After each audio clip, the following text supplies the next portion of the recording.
guys, what's going on, and welcome back to Shifting Lanes. My name's Chad, and today's a very good day because we're talking about the all-new Ford Bronco. The Bronco is an awesome vehicle. It is basically aimed at off-roading enthusiasts and people who are just fed up with the boring crossover world we currently live in. If you like the video, but before we get into any of that, if you like the video, find it informative, give us a thumbs up. If you want to find your way back, consider subscribing with notifications on. We're going to kick things off with the little boy, the Bronco Sport. This is a small four-door SUV that offers more off-road capability than others in the subcompact SUV class. I've seen a couple of these on the road. I wouldn't exactly call it a subcompact, but that's why I'm sitting here and not in a boardroom at Ford. Now, we're not going to spend too much time on the Bronco Sport because, let's face it, if money were no object, you'd get the regular Bronco. That's effectively why you clicked on this video.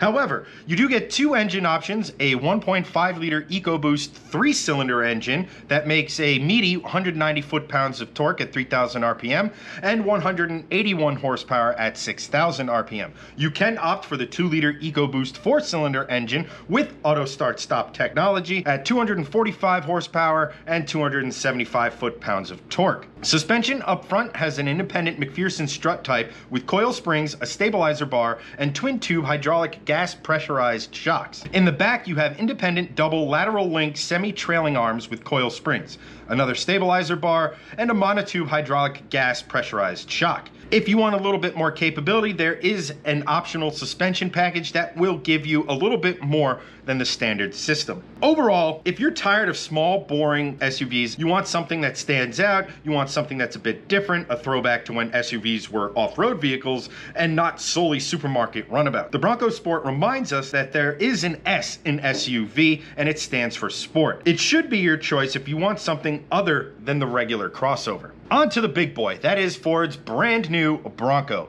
It is a mid-size 4x4 SUV, if you haven't been able to pick up on that by now, with a fully boxed high-strength steel frame with removable doors, roof section, and body panels. It comes in both 2- and 4-door, and you can get over 200 dealer installable accessories that makes it infinitely customizable from factory. Standard, you get a 2.3 liter turbocharged direct injection 4-cylinder EcoBoost engine with a projected 270 horsepower and 310 foot-pounds of torque. You can opt for a 2.7 liter twin turbocharged port and direct injected V6 EcoBoost with bumped power up to 300 horsepower and 400 foot-pounds of torque. In the front, you get twin alloy A-arms and coilover springs for optimum off-road stability and control. Out back, you have a solid 5-link rear axle, coilover springs for optimal off-road capability, and more importantly, or just as important, durability. Ford will also sell you the optional Bilstein position-sensitive dampers if you want to take your off-roading capability to that next level. As for the driveline, well, this is where you want something that is ridiculously over-engineered because, let's face it, you're going to pound the ever-living crap out of these vehicles. You have a rear axle, Dana 44, and the front axle, which features Dana's Advanced Trek axle system. Both of these are electronically lockable, so you get maximum grip, maximum off-road performance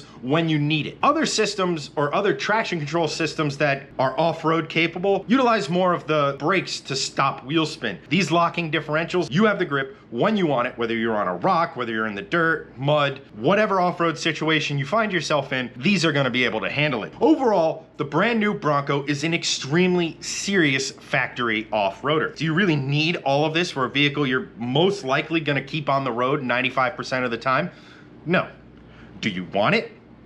Absolutely. In many ways, the Bronco is just like its stablemate, the Mustang. If you want a car that does all the things a modern car buyer wants in the real world, you'll inevitably end up in some form of crossover. If you're shopping Ford, that means an Escape or an Explorer. But if you're an enthusiast, like I am, Ford now has you covered. You want to have some on-road fun, have a great engine, have some handling, have a performance-type vehicle, Ford's got you covered with the Mustang. If you want to have fun when, let's just say, the road ends, Ford's got you covered. I love this idea of we don't need to make cars like this. People don't need a 460 horsepower Mustang, nor do they need a car that's capable of just climbing over whatever mountain happens to be in your way. But Ford is making them anyway, and you absolutely have to love them for it. All in all, Ford took the off-road capability of the new Bronco very seriously. Make no doubt, this is a serious factory off-roader. Ford makes absolutely no effort to hide the fact that they have Jeep's Wrangler and Toyota's 4Runner TRD Pro firmly firmly in their crosshairs. Like the Wrangler, the new Bronco offers you every single possible option you could want in an off-road vehicle. It has fantastic articulation, great ground clearance, skid plate, and beach protection should you find your rig hitting obstacles within the wheelbase and don't want to damage the running gear. The Bronco and the Wrangler take serious off-roading just that little bit higher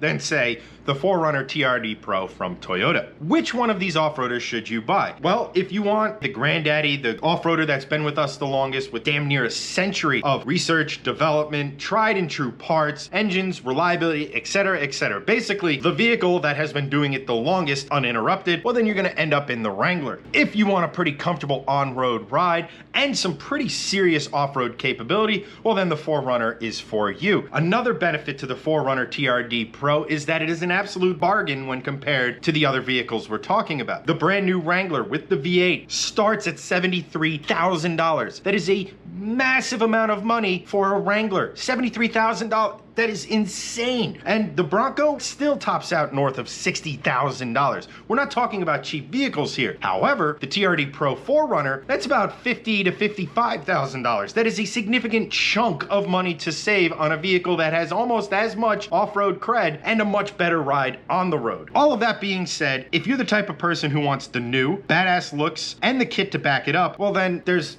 really no question here. You want the Bronco. Sure, it's the newest of the bunch, and as such, it doesn't have the years of real-world development as the other. If you put all these options in front of me, I'm taking the Bronco and I'm not looking back. You cannot go wrong with any of these vehicles. The Jeep has been around forever and is extremely capable. The TRD Pro 4Runner, which, if I'm being honest, is a highly appealing vehicle. I really like this vehicle, but when you stack it up against the Bronco and what the Bronco can do, it's new but yet retro. It just does what James May would call the fizz. While the others are very good vehicles, and I wouldn't be mad with any of them, they don't give me as much fizz as, say, the Bronco does. If you liked the video, found it informative, helped you out a little bit, etc., give us a like. If you want to find us on social media, it's at Shifting Lanes. I personally am at Chennedy83. As for this video, that's pretty much it, guys. I will catch you next time.